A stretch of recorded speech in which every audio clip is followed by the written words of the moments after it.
नमस्कार विद्यार्थी मित्रांनो, एकाग्र अकॅडमीच्या यूट्यूब चॅनलवर तुमचं सगळ्यांचं स्वागत आहे. जसं मी तुम्हाला सांगितलं होतं त्याप्रमाणे आपण आपली टेस्ट सिरीज लॉन्च केलेली आहे. त्यातला पहिला पेपर आपला ऑफलाईन ऑनलाईन दोन्ही प्रकारे झालेला आहे. तुमचा जो मिळालेला प्रतिसाद आहे तो नक्कीच चांगला होता, पण याहून अधिक प्रतिसाद तुमचा मिळावा अशी अपेक्षा. तर ज्यांनी विद्यार्थ्यांनी पेपर दिलेले आहेत त्यांच्यासाठी आपण एक्सप्लेनेशन प्रोव्हाइड केलेलं आहे. तुम्हाला एक्सप्लेनेशनची PDF डाउनलोड करता येणार आहे. त्यासाठी तुम्हाला ॲपवरती जावं लागेल. त्या व्यतिरिक्त गणित बुद्धिमत्ताचे जे प्रश्न आहेत ते मी आता तुमच्याकडून करून घेणार आहे. पहिली जी आपली टेस्ट होती ती 25 तारखेला झालेली आहे. आता दुसरी टेस्ट 29 तारखेला आहे आणि ही टेस्ट देखील आपण फ्रीमध्ये मुलांना उपलब्ध करून देतोय. त्यामुळे तुम्ही टेस्ट दिल्यासोबत तुमचा जो एक्सपिरियन्स आहे तो आमच्याबरोबर शेअर करा. तुमच्या मित्रांना पण ही टेस्ट सिरीज देण्यासाठी सांगा. क्वालिटी कशी होती, काय होती, तुमचे सगळे रिव्ह्यू आमच्यासाठी खूप महत्त्वपूर्ण आहेत.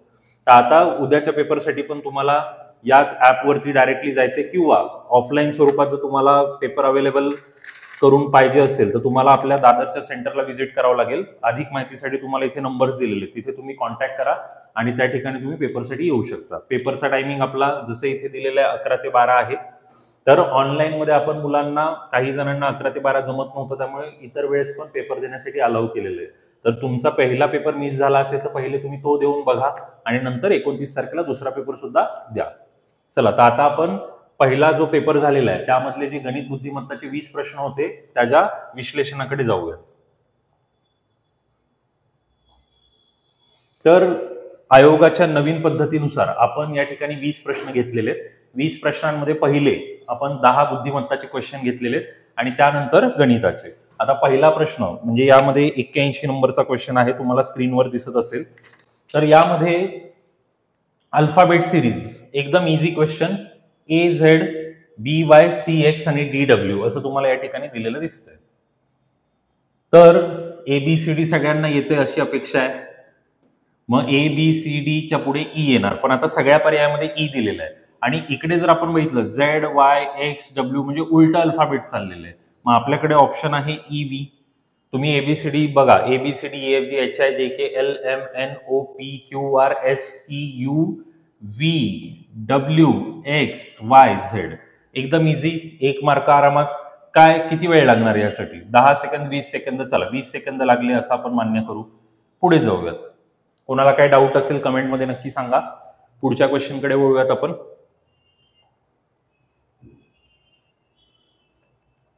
आता पुढे जो क्वेश्चन दिलेला आहे, राहुल, हार्दिक, सूर्या, मोहन आणि कमल यांची उंचीची तुलना केली जाते. तर नावातच एक तुलनावाला क्वेश्चन आहे. तर तुलनावाला क्वेश्चन मध्ये आपण काय करतो, एक रेष मारून घेतली सरळ आणि मग त्याच्यामध्ये आपण बघितलं आता राहुल, हार्दिक, सूर्या, आता त्यांच्याबद्दल विधाने इथून चालू झालेली आहेत. राहुलची उंची केवळ 3 व्यक्तींपेक्षा कमी आहे.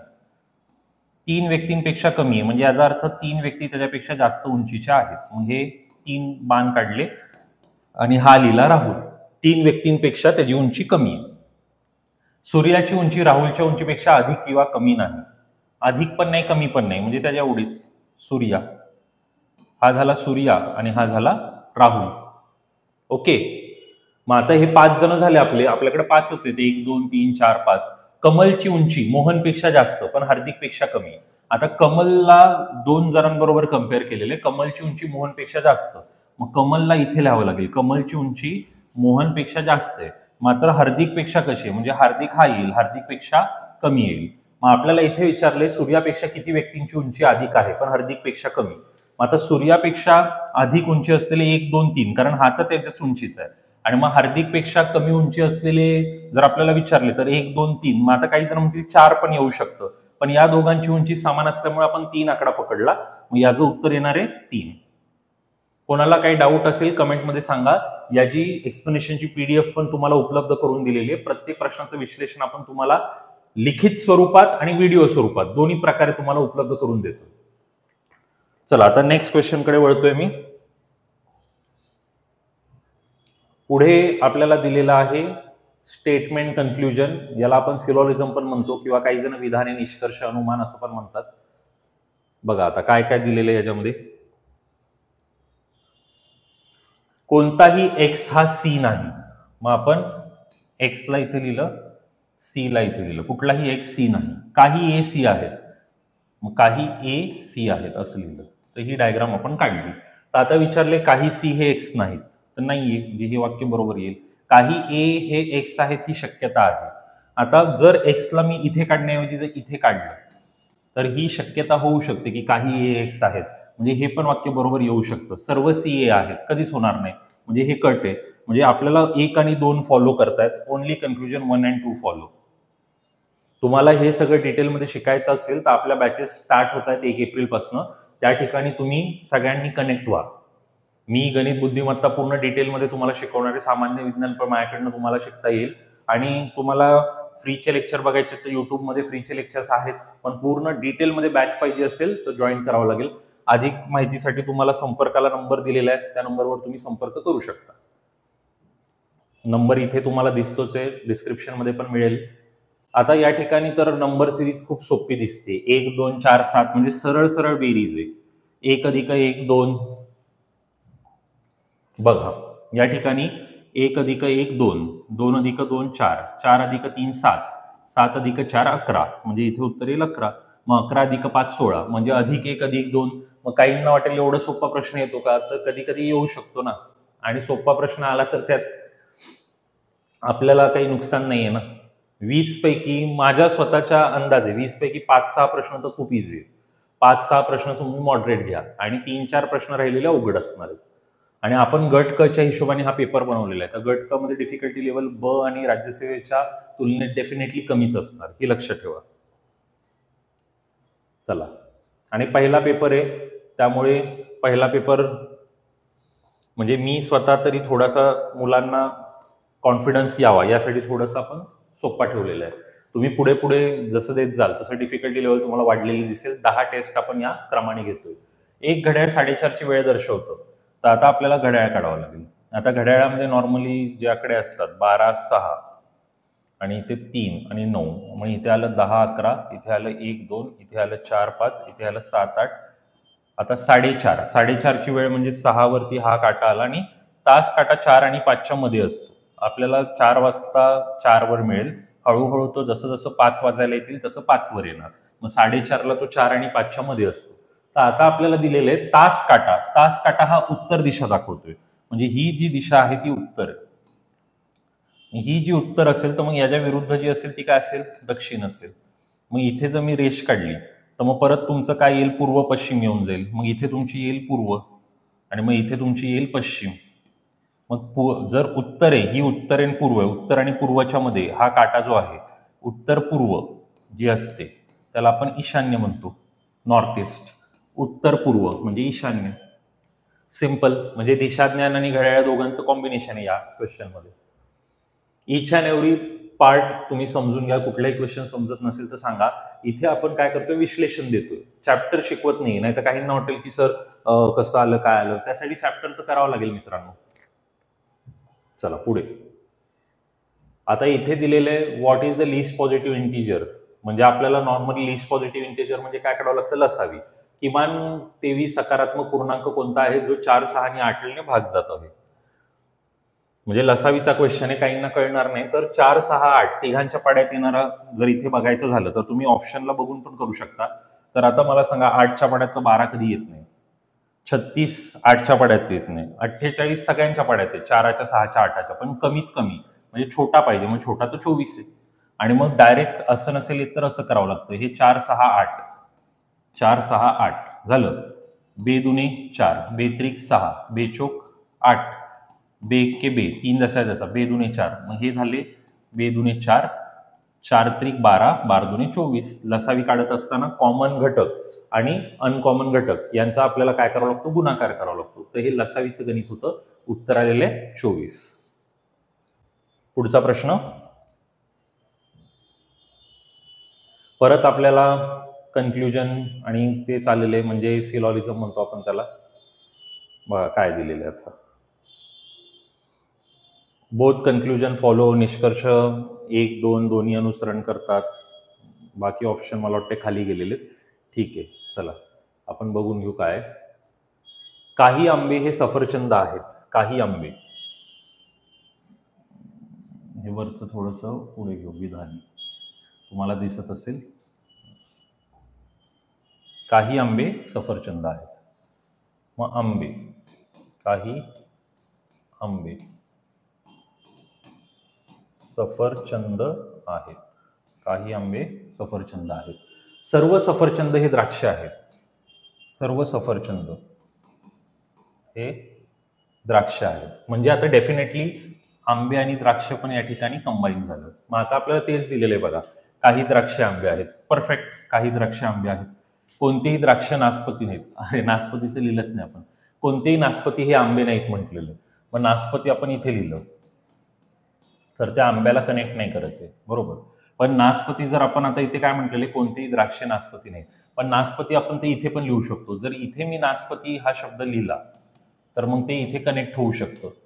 त्यामुळे शक्यताचं असू शकतं, पण डायरेक्टली नाही असं पण म्हणू शकत नाही. मग याच्यामध्ये आपल्याला काय करावं लागेल, ओनली कन्क्लुजन वन फॉलो लिहावं लागेल. जिथे खाली तुम्हाला दिसत असेल थर्ड ऑप्शन मध्ये आहे ओनली कन्क्लुजन वन फॉलो.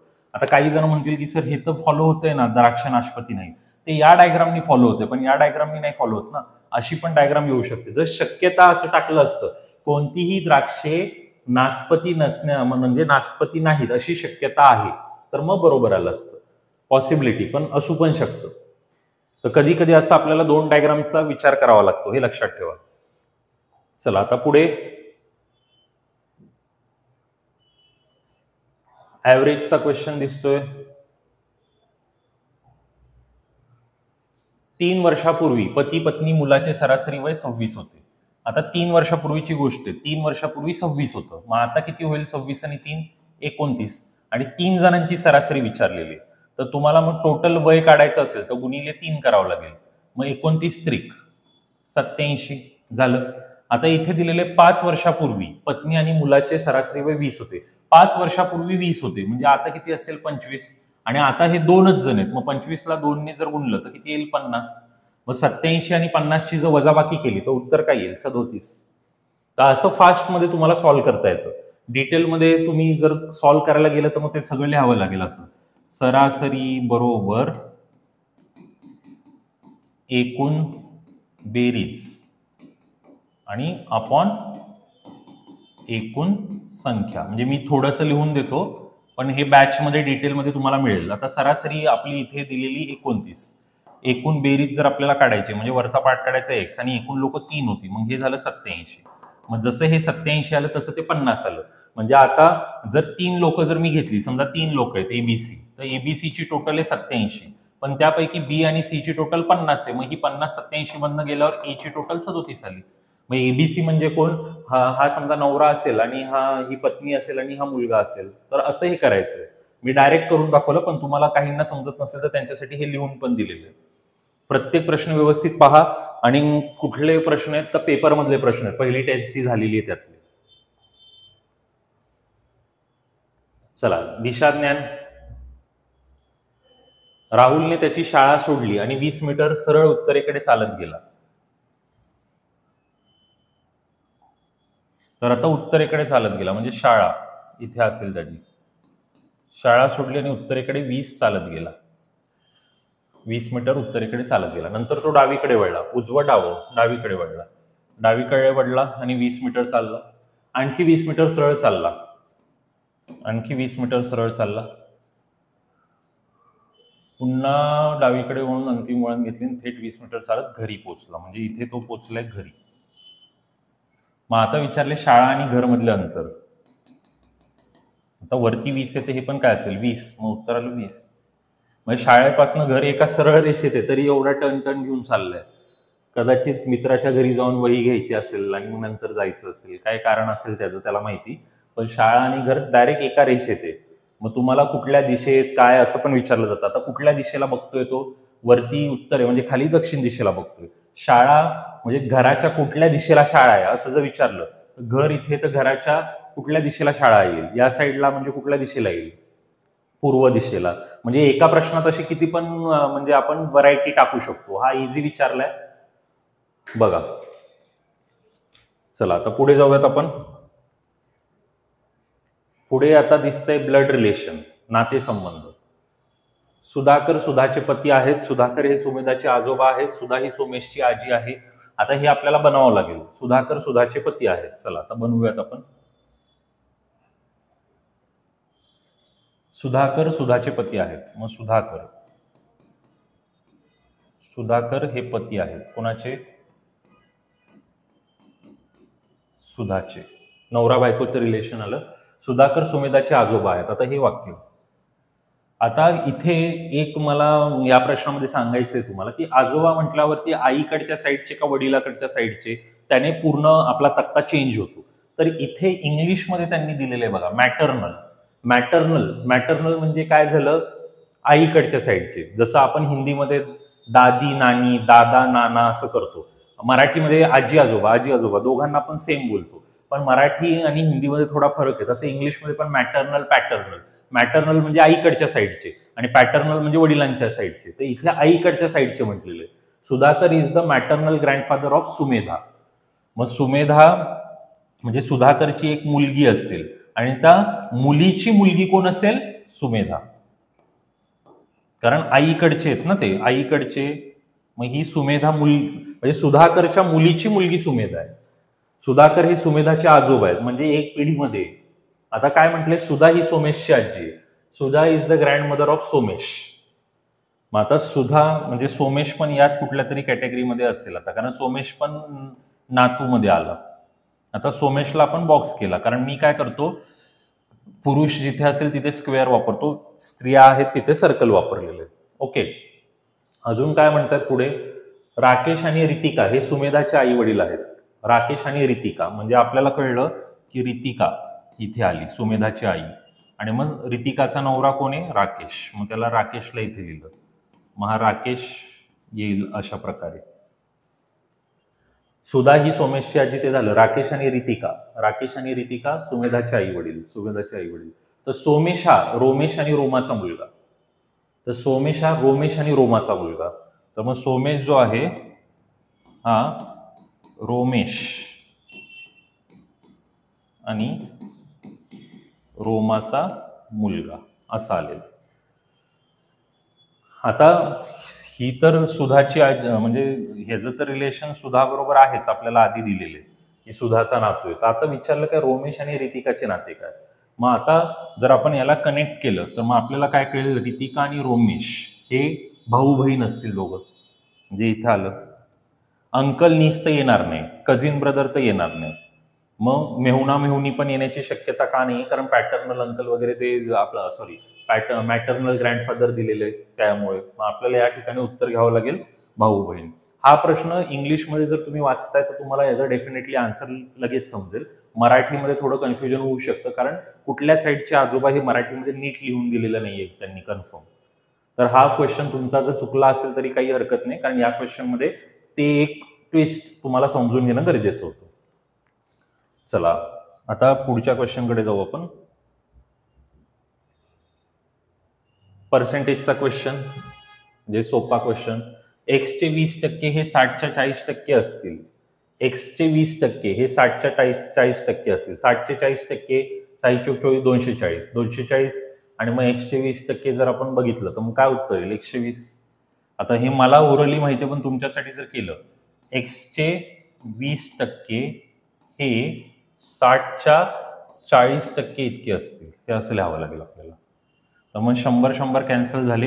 20ने ते कट मारला 2चा, 6 दुने 12, मग हे आलं 120. तुम्हाला एवढं फास्ट करायचं असेल तर तुम्हाला माझी बॅच करणं भाग आहे. इतर ठिकाणी तुम्ही मॅथ्स रिझनिंग शिकून जर एवढं फास्ट करत असाल तर काही हरकत नाही, पण मी या ठिकाणी एवढं एक तुम्हाला कन्फर्म करेल, जर तुम्ही माझी मॅथ्स रिझनिंगची बॅच बघताय तर 20 क्वेश्चन मध्ये तुम्हाला मी 15+ आरामात घेऊन जाईल. खोटं काय आपण क्लेम नाही करणार 18 मिळतील 20 पैकी 20. 20 पैकी 20 टाइम लिमिटमध्ये सॉल्व्ह होत नाही. 1-2 क्वेश्चन खूप अवघड असतात तर वेळ पुरत नाही, पण 15+ डेफिनेटली तुम्ही जाऊ शकता. तुम्हाला मॅथ्स रिझनिंग वगैरेच्या बॅचेस बद्दल काही माहिती पाहिजे असेल तर कॉल करून माहिती मिळून जाईल. समीकरण सोडवाचा प्रश्न आहे आता समीकरण सोडवा जर आपण बघितलं तर आता बॉडमास रूलच्या हिशोबाने जर आपण केलं तर पहिले आपण इथे 2 लिहून टाकणार. बे आणि हे 7, 7 चोक 28 आणि 28 आणि 2 किती होतात? 30. चला ह्या क्वेश्चन मध्ये जास्त वेळ वाया घालवायची गरज नाहीये, 5 सेकंडचं काम. पुढे सरासरी वेगवाला क्वेश्चन. आता सरासरी वेगमध्ये काय, एक बस 40च्या वेगाने नोएडाहून कानपूरकडे जाते आणि कानपूरहून नोएडाला 60च्या तासाने येते, तर बसची सरासरी. तर तुम्हाला सरासरी बद्दल माहिती नसेल तर सांगतो मी. सरासरी स्पीड काढण्यासाठीचा फॉर्म्युला असतो 2xy x+y. हा फॉर्म्युला कसा आला हे मी बॅचमध्ये पूर्ण डिटेलमध्ये सांगितलेलं आहे.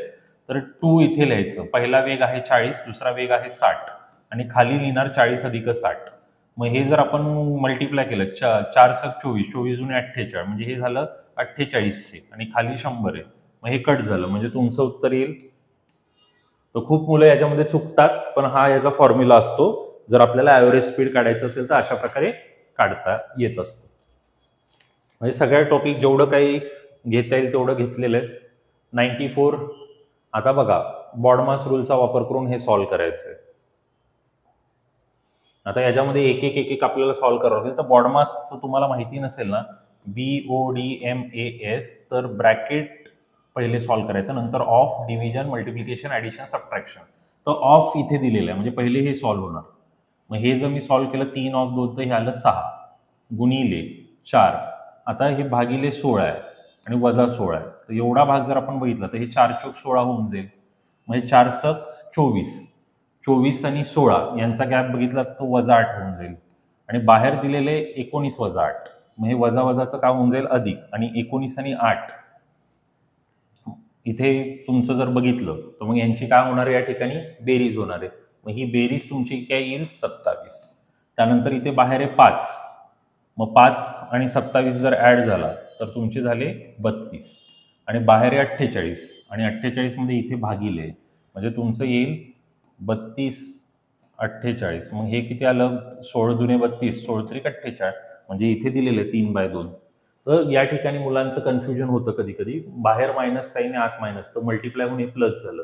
ते झालं 27. 27 मध्ये 5 ॲड झाले 32. 48च्या भागिलेमध्ये 32. 302 हे आन्सर असणार आहे. मी म्हटलं तुम्हाला की काही काही क्वेश्चन मध्ये मुलगा हाताने मार्क घालवत होता, तसे हे क्वेश्चन असतात. चला आता पुढे बघा, रेशोचा क्वेश्चन दिलेला आहे. Ratio of ages ABC 5 years ago. 5 वर्षापूर्वी ABCच्या वयाचे गुणोत्तर 4, 5, 7 होते.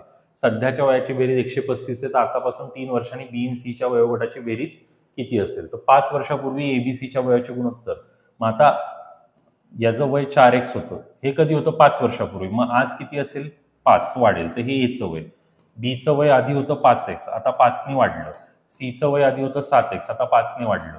मग आता हे सगळे तुमचे ऍड झाले आणि त्यांनी म्हटलेले 5 वर्षापूर्वीचं हे दिलेले 4, 5, 7 त्यांच्या सध्याच्या वयाची बेरीज 135 आहे. मग ही बेरीज आहे 135.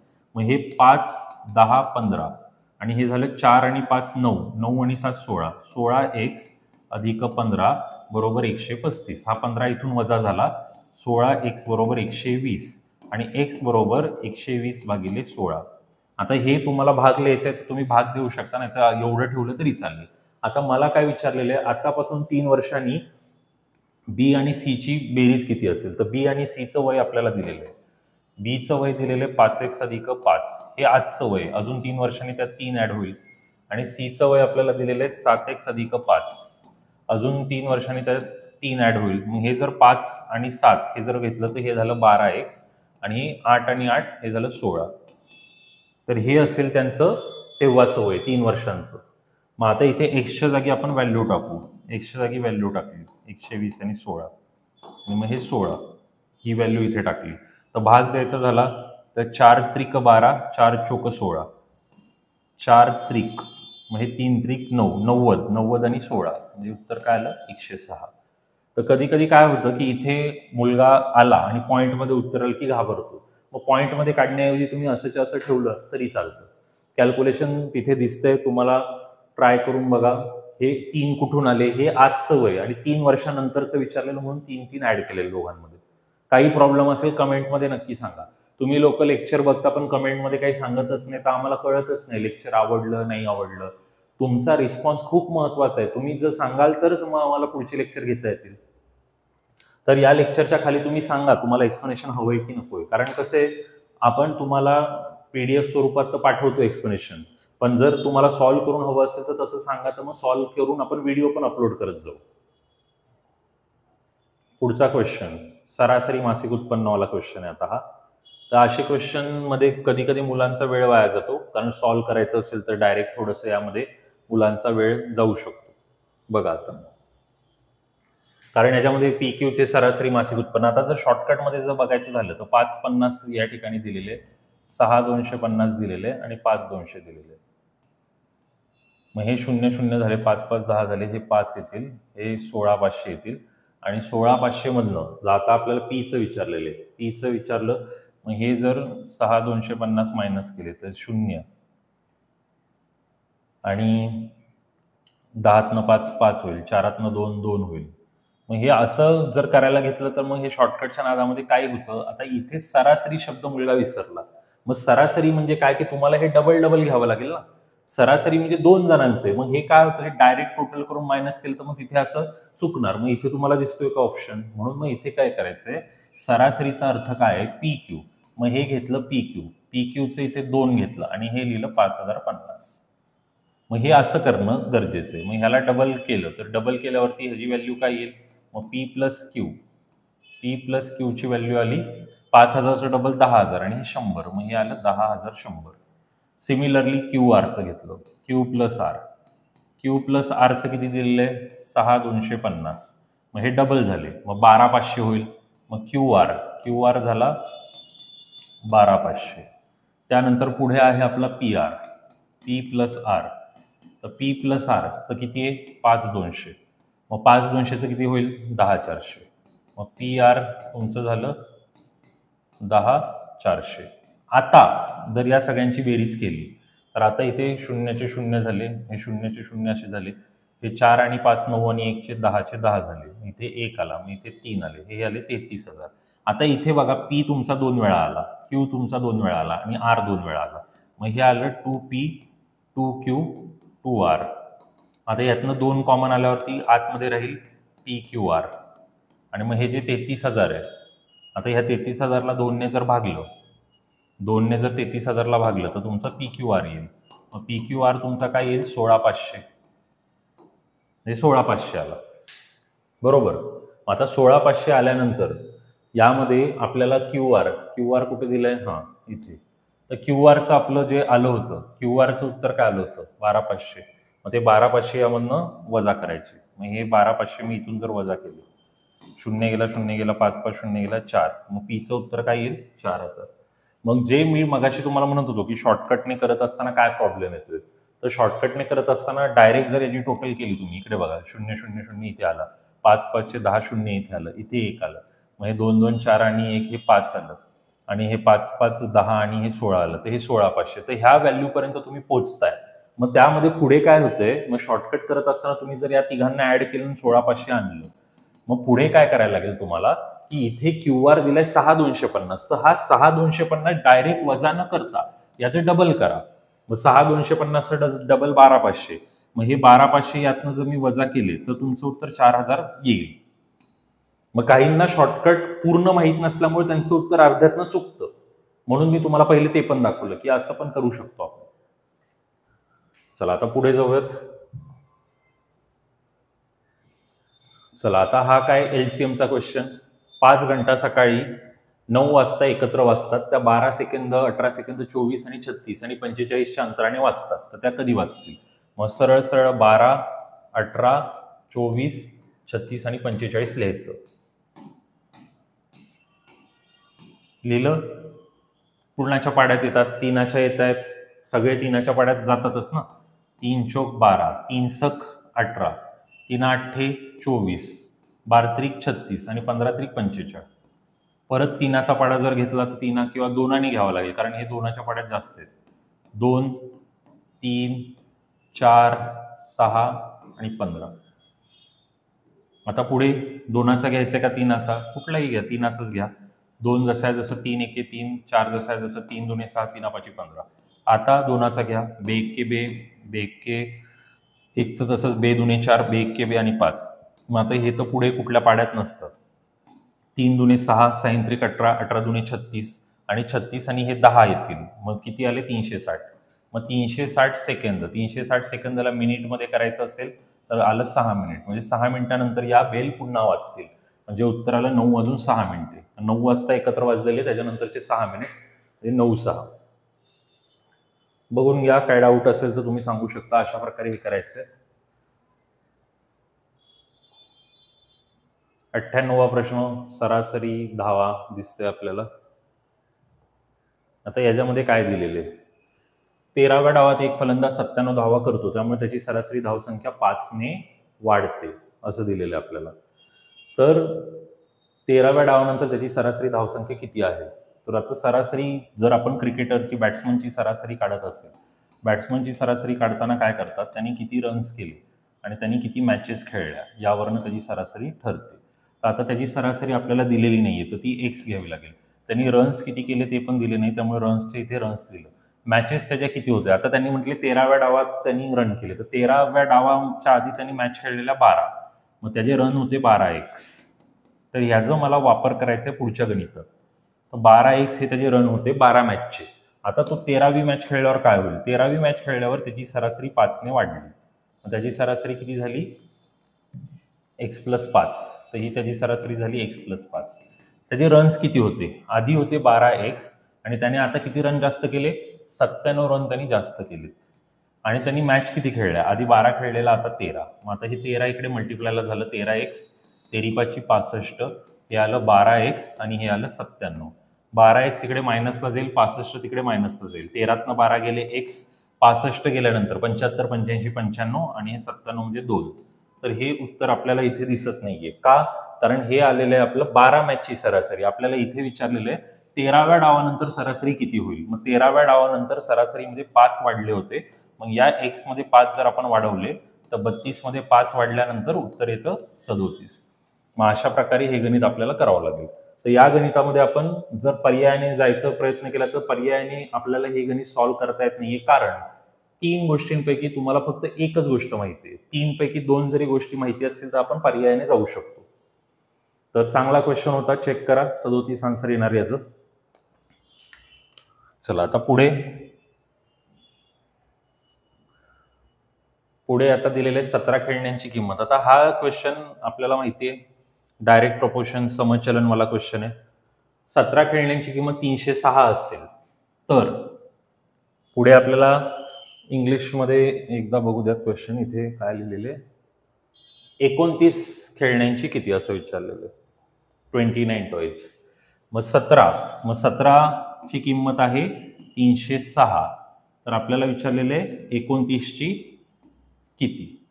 मग तुम्ही क्रॉस मल्टिप्लाय करा किंवा आपण असं पण करू शकतो. तुम्हाला जर डायरेक्ट असं करायचं तर असा पण भाग लावता येतो, तर त्या पद्धतीने करा. किंवा काही जण एका खेळण्याची किंमत काढण्यासाठी मग 306 आणि 17, तर एक टेक्निक आहे की तुम्ही क्रॉस मल्टिप्लाय मध्ये असं लिहिता. तर काही जणांना अशी लिहायची सवय, मग 17 खाली गेला आणि त्याने भाग लावला, तर ती करू शकता. नाही तर डायरेक्ट असं पण कट केलं तरी चालतं. मग हे 17 एके 17 मध्ये कट होईल, मग 136 राहतात. मग 136 म्हणजे 17 8 मध्ये हे तुमचं कट होणार. मग आता या दोघांचा तुम्हाला गुणाकार करायचा आहे. मग आपल्याला पूर्ण गुणाकार करायची गरज नाही. आता पूर्ण गुणाकार करायचं म्हटलं की 18चा पाडा माहित नसेल तर सगळं लिहावं लागेल. 18 9 162, मग 2 येईल. तर इथे आपल्याला पर्यायामध्ये 2 वाला एकच पर्याय दिसतोय. आता काहींना 18चा पाडा पाठ नाहीये, तर 8चा पाडा तर पाठ असतो. 8 9 72 म्हणजे शेवट 2 नेच होणार आहे. मग पर्यायामध्ये 4 पर्यायापैकी एकच पर्याय आहे की ज्याचा शेवट 2 ने होतो. मग असं थोडं स्मार्टनेस आपण वापरून जो प्रश्न, आता काही जण पूर्ण गुणाकार करून सॉल्व्ह करतील तर त्यांना 1-1.5 मिनिट लागेल, पण आपण असं पटकन केलं तर आपला 30 सेकंड मध्ये झाला. तर मग जो वेळ आपला वाचतोय तो आपला मोठ्या प्रश्नांमध्ये आपल्याला यूज करता येतो. तर असं स्मार्टली आपल्याला हे करावं लागेल.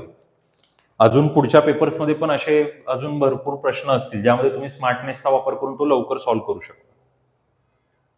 आता हा शेवटचा क्वेश्चन तर एकदम इझी दिसतोय तुम्हाला. एरिया ऑफ अ सर्कल विचारलेला आहे. सर्कलचा एरिया, कोणासाठी हा प्रश्न इझी आहे, ज्याला फॉर्म्युला माहिती आहे. फॉर्म्युला माहित नसेल तर अवघडच वाटणार. तर यामध्ये फॉर्म्युला आपल्याला माहिती आहे, πr² असतो. तर आता इथे 3 दिलेले आहे. पायची व्हॅल्यू आपण पायच घेतली कारण इथे सगळीकडे पर्यायामध्ये ते दिलेले आहे. आर आपला 3 आहे, मग 3चा वर्ग काय होईल 9.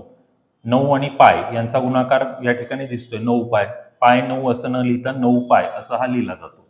तर अशा प्रकारे पूर्णच्या पूर्ण 20 प्रश्न गणित बुद्धिमत्ताचे आपले पेपर 1 मधले मी तुम्हाला सॉल्व्ह करून इथे दिलेले आहेत. तर तुम्हाला जर असंच व्हिडिओ एक्सप्लेनेशन हवं असेल तर कमेंटमध्ये नक्की सांगा.